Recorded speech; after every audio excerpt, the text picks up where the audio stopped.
few years ago, I had my 16th birthday, and that was when I was planning a trip to Mexico with my friends. We didn't really know too much about how trip planning worked or how the overall structure was really in play, but we knew we really wanted something, which was an easy way and a convenient way to book. Fast forward to me today, I still have one question though. How can we combine an easy way to book our travels and an easy way to not only gain information, but for ourselves to engage with previous travelers that have gone through these experiences and allow these growth and transformation aspects to appear? Good afternoon, audience, Mr. Wong and board of Zuji. My name is Sam, and with my colleagues Susan, Fiona, and Ben, we're here today from HSBC Consulting to really present to you a way or positioning a strategy for you to grow your company, not only in a way where you capture that brand share. As we know, in the past 3 years, you've achieved over 31.5% of a compound annual growth rate in brand share, but we want to give to you a strategy that allows for you to capture and engage these travelers that are looking for not only convenient service, but for a way to actually live and breathe what you offer today. And going right into it, and our structure for today, what we want to do for you today is really map out 4 main phases. The key question that we want to answer is, how can Zuji best position itself in the current fragmented online travel agency industry and engage their end users? And to do that, we're looking at really 3 main considerations, or key considerations, which are security concerns, technological implications, as well as any direct interactions that we know Hong Kong citizens love that face-to-face. And ultimately, we have a 2-pronged recommendation, and we named it Operation Catalyst. And what this means is to provide both a growth strategy and a marketing strategy for your firm going forward, pushing into the market, with the overall goal of becoming the Google of travel, and ultimately to attain that market leadership position. We'll be starting off with an industry analysis and specifically looking at the buyer power, supplier power, competitive rivalry, and also the threat of new entrants. So first off with buyer power, we see that there's very low switching costs as there are several alternatives in the travel industry. And there is a high travel demand and a growing need for travel within Hong Kong. Second, for supplier power, we see that OTA relies heavily on a relationship basis, and most suppliers often have their own direct travel booking services. This results into a high impact on margins with this close-knit relationship, and also suppliers have a fairly high bargaining power with your company. With regards to competitive rivalry, there's very intense competition going on in the travel industry. There is not only direct booking, there is online intermediaries and offline intermediaries, and we see that the industry is fairly fragmented, and however, it is more concentrated in the online booking segment. And lastly, for threat of new entrants, we see that there are fairly low barriers to entry. It is also competitive and fragmented. And also, there are fairly easy ways to exit.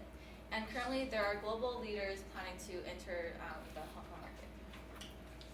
So Mr. Wong, before we came up with the recommendation, we really wanted to understand how you fit into your market. And there's a bigger overall market, which is the travel intermediaries. And there's also a smaller market within that I'll get into later. So for this bigger market, that's the market that is really fragmented. And it's very competitive at the top. Yet, as Sam mentioned, over the past 5 years, your compounded growth rate has been 31.5%. And compared to your main competitors, you've been doing much better, where they're closer to 5%. Now, beyond that, in the smaller segment that I'll get to right now, which is online travel agents, this is where you have a really big share.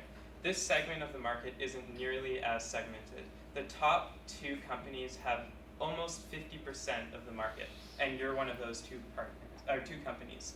Additionally, this is the fastest growing segment in the travel intermediaries. So you're in a really good position at this point in time moving forward. So when we thought of our recommendations and how you should move forward, we were really looking at how you can take advantage of your good position already and sort of tweak it to really make the most of this opportunity in Hong Kong. And to go into more detail for our key considerations, Hong Kong travelers, they care a lot about security when it comes to booking. So we viewed that as a key issue that is worth looking into for a recommendation and is worth thinking about moving forward to make sure that your customers are aware of the risks and also aware that with you they're in good hands. Our next consideration was that people living in Hong Kong are very tech savvy, so you're able to take advantage of this and really do more than you'd be able to do in other countries or in other cities with your application and with your software. You have that opportunity to take it to the next level. And finally, the last consideration is that people in Hong Kong really value being able to book face-to-face. And this is part of what has been preventing the online segment from growing as much as it has in other areas of the Asia Pacific. But we also view this as an opportunity. So we really took into consideration the value that people in Hong Kong put into the face-to-face interactions. And we thought about how you could implement that into an application online and help you continue to grow within that segment. Now, before diving into our recommendation for you, we decided to give you a list of our alternatives and a thought process we went through before deciding on the best recommendation. So our two criteria are ease of implementation.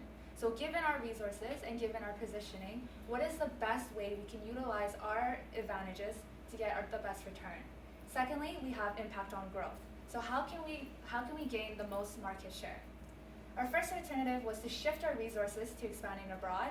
You indicated an interest into expanding into India and China. We decided that given our resources and given the number of corporate or large competitors like Expedia and Priceline, that was not an easy task for us to go for, and also we would not gain as much market share. Our second alternative was to shift our strategy to the customer side, which would make a great impact on our growth, and it would, given our resources, was the best decision, which we will explain later. And our third recommendation was to establish relevant partnerships, which again we will explain later, and we also decided that it would be a great impact on our growth. Now, with the nature of the OTA industry right now, firms normally compete on qualities such as price, different types of services offered, transparency in terms of information gathering. But our recommendation for you today is actually to create an ecosystem. And what does the ecosystem look like? It looks at providing the mobile design, which is proliferating throughout the industry already, combining it with a way of engagement. And overall, the main strategy that we're proposing for you today, in terms of what Operation Catalyst is shifting the strategy towards customer intimacy. So allowing these Hong Kong citizens who want to travel to not only book efficiently and conveniently, and not only have 24/7 customer service, but to also engage them in a way where they become your repeat customers, or they become the core that you drive your competitive advantage on. And really this breaks down into two parts. The growth component, which is important for your firm going forward in terms of gaining market share over your competitors, which boils down into partnerships and a market product fit, which we'll get into later.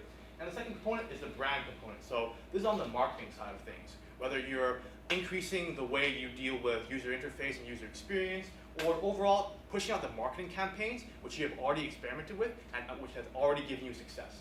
And overall, the main takeaway of adopting this different approach relative to your competitors is the fact that not only will you be able to differentiate yourselves in a low margin industry traditionally, but you will also be able to capture a long run sustainable pipeline of customers throughout the future. And really diving right into that. So what we've done right now is map out sort of in a game theory approach what happens if you try to compete with Expedia in the global and foreign markets. So there's two options here in terms of how you price and how you offer your service offerings.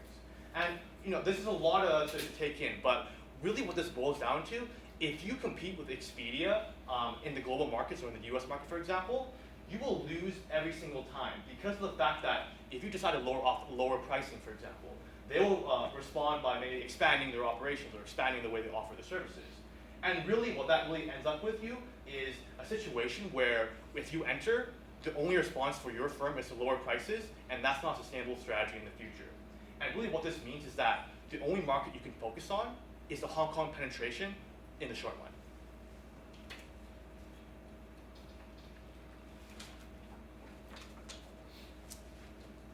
So our recommendation, given what Sam has explained to you, is that while knowing that the traditional offering is Hong Kong, is our ability to price at par with our competitors, and also our ability to provide a convenient solution to your travel needs. That was how we competed in the past in Hong Kong. Now, with our recommendation, not only will we be able to compete with our customers in terms of price and convenience, we'll also be able to compete with our customers in terms of customer experience. And we'll get into that later. So the key takeaway from this is that we will remain in Hong Kong and continue to gain our market share there.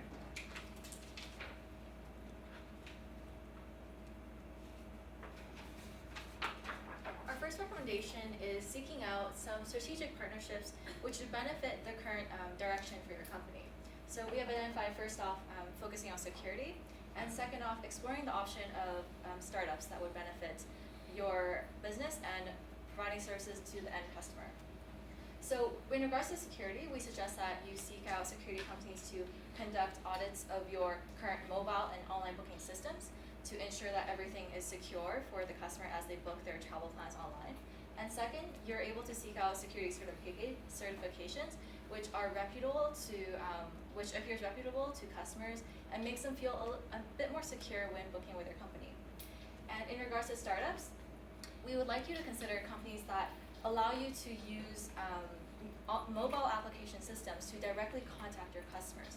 So this mimics, this allows you to conglomerate all the types of mobile speaking applications such as WhatsApp, Facebook, and WeChat, and allows you to easily reach your customers. And why is this relevant? So in terms of security, this mitigates the barriers to bookings, which, as mentioned in the case, there's a high concern for e-commerce security. And in regards to the startups, it creates a personalized face-to-face experience through a mobile platform. Well, let's really break down what a mobile platform and what a digital strategy looks like. So what we created here is sort of your firm's UI and UX strategy moving forward. So this is a sample template of a website or a page on your website that really allows customers to either book or do different types of things. Historically, companies have done simple websites with just information, but what we want to say is this, for example, is the Paris offering of like a schedule or itinerary that travelers can really look at and say, oh, I can benchmark my plans against this, and look at maybe suggested locations that other travelers have really engaged with and really provided the endorsement towards. And the purpose of this so far is to allow your firm to not only offer information on booking and how the best way to conveniently book a travel plan going forward, but it allows consumers to have an idea of what they're actually booking towards. So whether it be looking at a week in Paris or sharing their experiences through social media platforms, like you have blurbs from Sarah, June, and Max, for example. This is a way to not only combine what you're doing right now, which is, again, the value proposition of convenient service, different offerings such as packages, promotional pricing, but it combines that with the customer experience part of things. And really, something like that even further, which is now the mobile side of things. So again, apps and mobile apps in general are becoming more of a popular sort of way to do business, essentially. But no other competitor has really reached that part of the market yet.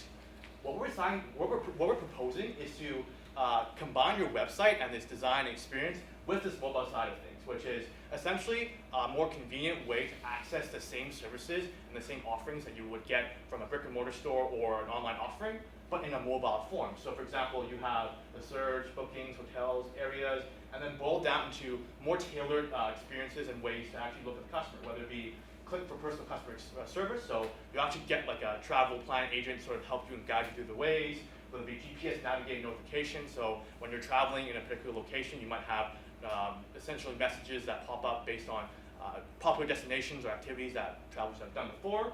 And ultimately what this does is it really ties back into your mobile strategy, which is in 4 parts, which we think is educate, excite, engage, and overall experience. Most firms in the OTA industry are at the educate stage. We want to propose to your firm, bring it to another level, which is not only excite them about booking traveling through these different options, but also to engage them and allow them to experience what it really means for them to not only book, but to experience that travel side as well. And ultimately, this really rounds out the strategy that your firm is pushing towards in terms of marketing campaigns, which we'll get into right now. So originally you had the Search, Discover, and Share campaign, which was launched last year. highly successful. It involved looking at different pictures and different videos of travelers and their own testimonials. Maybe what we want to propose to you today is look at different ways to share stories and share photos as well.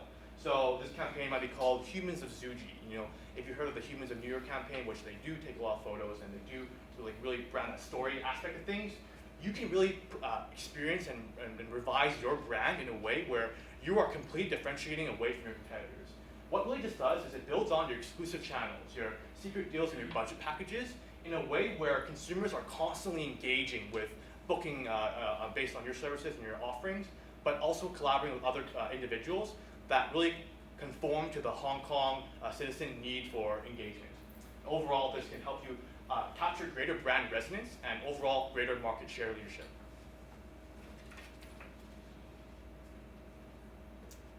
Here's the timeline for our recommendation. Starting from year 1, we want to tweak our existing user interface and user experience to match our recommendation. We also want to develop our criteria for the potential partners in terms of security and startups. And in the beginning of year 1, we also want to communicate our changes to our shareholders, our stakeholders, and our customers to make sure that they are on board and understanding of what's going on. And also we want to begin our partnerships then and roll out our new UI UX. Year 2, we want to begin our marketing campaign of Humans and Zuji. And from half of year 1, we want to begin continuously evaluate to make sure that our recommendations are creating the impact that it needs.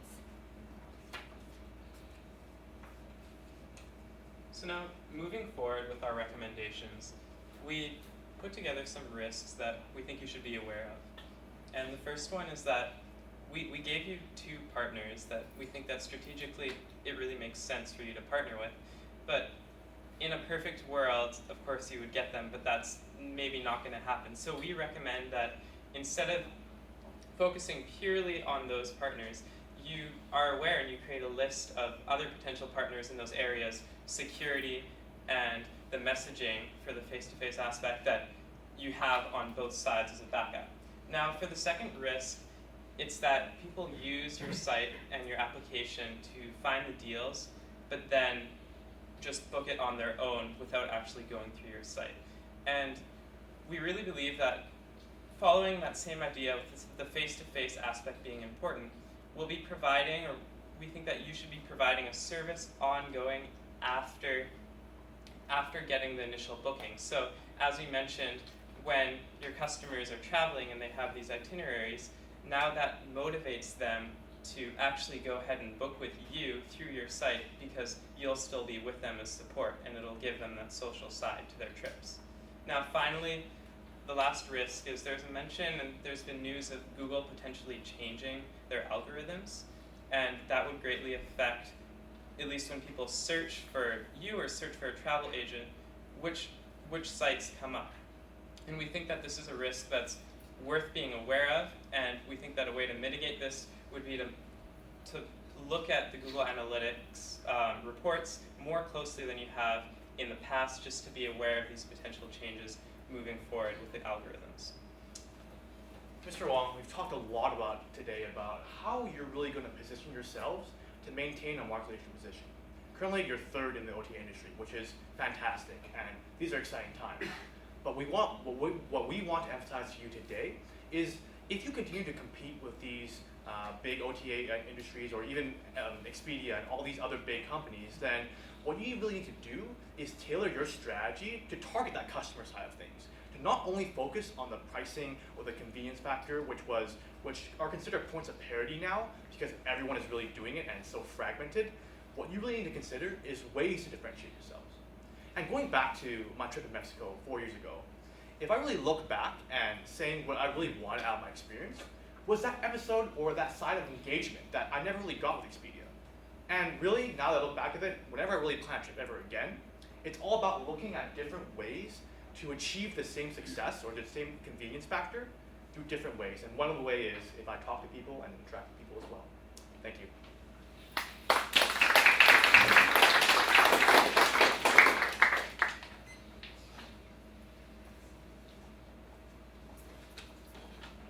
What's the cost of implementation? Right, so for sure. And I think the reason why we didn't sort of give you a whole breakdown of like different costs and whatnot was because of the point that you've already been executing these web designs and mobile designs and even campaigns. And what really breaks down to is the fact that although we don't have any cost estimates or cost factors there, we believe that you can leverage your current resources right now to really just pivot the way you're allocating them into these different recommendations. So if you were to actually expect a different cost number, for example, I would say that might be an SG&A percentage of like 10%. And really what this boils down to, marketing costs, distribution costs, as well as just overall site upkeep costs, which could go anywhere from, let's say, 5 million to 10 million. Without knowing your current financial position, it's kind of hard to estimate, but At the moment, we're in Hong Kong, Australia, and Singapore. Yes. The locations. So you're suggesting we just focus on Hong Kong. Are we dropping what's the pros and cons about dropping Australia? right. And we're not exactly dropping Australia. Mainly the focus or the emphasis of this rollout, which is these 3 new, add-ons and additions, is to trial run it or prototype it in Hong Kong first, see what the consumer reactions are, and if they are successful, then continue the push out into Australia and Singapore. We just want to mitigate any risk possible of expanding too rapidly or going, to leveraging our resources too thin, so that if we monitor the success and customers are coming in, your volume, your average number of transactions are increasing, and your market share is also increasing, then this is a clear sign that this can actually work in other markets as well, which we would try in the long run. You mentioned that we've been growing at a fairly good clip. It's really great. We are growing 50% plus on an annualized basis. Why do I need to distract myself to move into something totally different, A, B? Even if I do, what does that mean in terms of my upside? What's the quantification of the upside Sure. in the strategy? So yeah, as we mentioned, we're not suggesting that you change what you're doing completely. Our recommendations are taking what you're doing and taking the strong position you have and just tweaking them ever so slightly to take into consideration the people of Hong Kong and the things that really matter to them when booking online. So things like security and having that face-to-face element. So in terms of potential, the Hong Kong market has about 10% online bookings of total bookings, whereas Asia Pacific has 25% online bookings. So we view the potential being at least getting to that 25% and then continuing to grow with the rest of Asia Pacific. And that's part of why we also recommend focusing on Hong Kong at first. It is because of that gap where Hong Kong's only at 10% bookings, online bookings, versus the 25% of Asia Pacific. Can I just have a look at the timeline that you showed up earlier? I think this is looking at 1 to 2+ years in terms of implementation, Yeah, sure. evaluation. Seems to be quite a lengthy timeline to do any evaluation. Is that what the thinking is behind that? What sort of risks do you see with such a protracted Sure, yeah. So I guess this timeline, the biggest risk to, mapping out into your format is the fact that technological innovations are constantly happening. Mobile is a big thing right now, but maybe in 2 or 3 years, it might be a different way of approaching it. But our rationale of actually mapping out in terms of year 1 and year 2 is the fact that as of now, the industry is so fragmented that projecting or forecasting any other revolutions or evolutions of the industry is very difficult. So we decided to take a conservative approach and say, we can push out these campaigns or these UI, UX sort of strategies in the moderate term and not so much in the long term. The emphasis here is not the timing, but it's what we're doing. Because as we see from the industry and the competitors are okay with just staying status quo. Pricing low, convenience factors, they haven't really adopted this. So what that suggests is that your company has actually time to slowly develop this and not really rush a push out, whereas you see even more risk if you were to push out in like a month, 6 months, or even a 7-month period.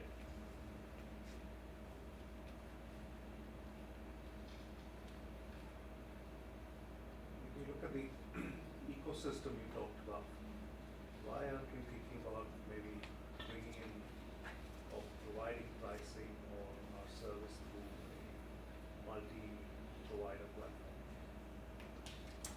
I think at this point, what's important for your firm going forward is to really set up this ecosystem. So again, like the packages and bundling the prices can also be an additional add-on. But what we really want to focus on right now are the pressing issues. So security, whether it's partnering with these security companies to ensure that customers don't get ridden away because of unreliable accessibility. Second one is, how is our brand position? So right now, again, cost and price is a really big thing in the industry right now. What we're saying is really tweak your strategy right now. Don't forget about the other components, but really allow yourself to emphasize what the customers want and how the industry and the overall shape of the macroeconomy is changing in terms of technology. Through this strategy, which customer segment are you expecting us to be targeting? Sure. So through this strategy, we expect to be targeting millennials because there is a high use of mobile use between this group, and also they have a fairly higher demand in travel. They're a lot more they're fairly responsive to going online, but still wanting to have that face-to-face experience, but being okay with not going with the traditional route of going to an offline agent and booking through that. You also mentioned the strategic partnership. Can you clarify that a little bit? What do you mean by partnership versus business suppliers? Sure. In the sense of a partnership, I meant more determine how your company could use a different company, whether it could be a securities company services or a startup's capabilities, and leverage that to take that to use it in your company and be able to expand your services more. And specifically in regards to startups, it would benefit them because they're able to get a higher reputation by having larger companies participate in their current brand, and that allows them to grow. So in that sense, it is a partnership because both parties will be benefiting.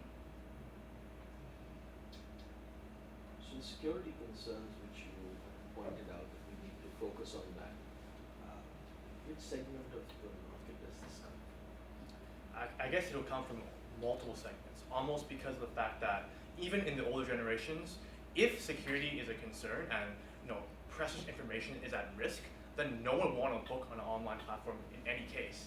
So what this really targets is a broad-based approach. Although our target market is that millennial generation with tech-savvy needs, if we don't address the whole market as a whole in terms of having a broad-based security solution, then your firm is going to fall apart, especially when security complications get more complex and as the market keeps on evolving. So we feel that this is almost essential for your firm to move to take on moving forward for all customer bases. So this will help us move, you're saying, into existing customer base and not just the millennials. Yes, exactly. Yes. What are the biggest risks with the strategy implementations? Sure. So we can pull up the slide here.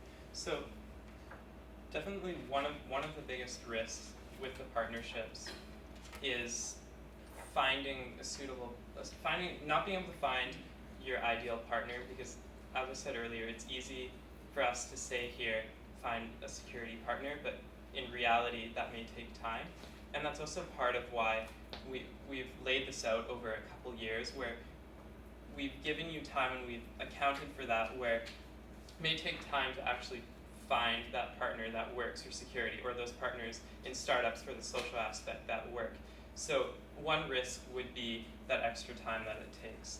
And the other risk I mentioned earlier is the changing Google algorithms. So we think this is a big risk because when people search up different companies or different travel options, as we said, the market's very segmented and there are many different companies that can come up. So as algorithms are changing, that may be changing which companies are coming up first, and we think that that's a risk that you should keep in mind, because that really affects you if your name isn't one of the top ones coming up. So moving forward, we think that you should definitely be looking at Google Analytics and considering how your name is doing compared to other names with the changing algorithms of Google for these travel agencies. And really what it boils down to is number one risk, which is competitive preemption. You have all these different competitors who may copy your business model now that you really relocate towards this different changing style. You might have different best responses from different types of competitors, whether it's Expedia, which is a big competitor, or a smaller competitor. And really how we mitigate that risk is by creating that ecosystem to begin with. They can maybe copy one part of it, they can copy the marketing campaign part of it. But competitors won't be able to imitate the huge number of small little tweaks that we're making to your existing business model. And in that way, although competition is probably the hugest risk in combination with all these three risks, it's not totally inaddressable.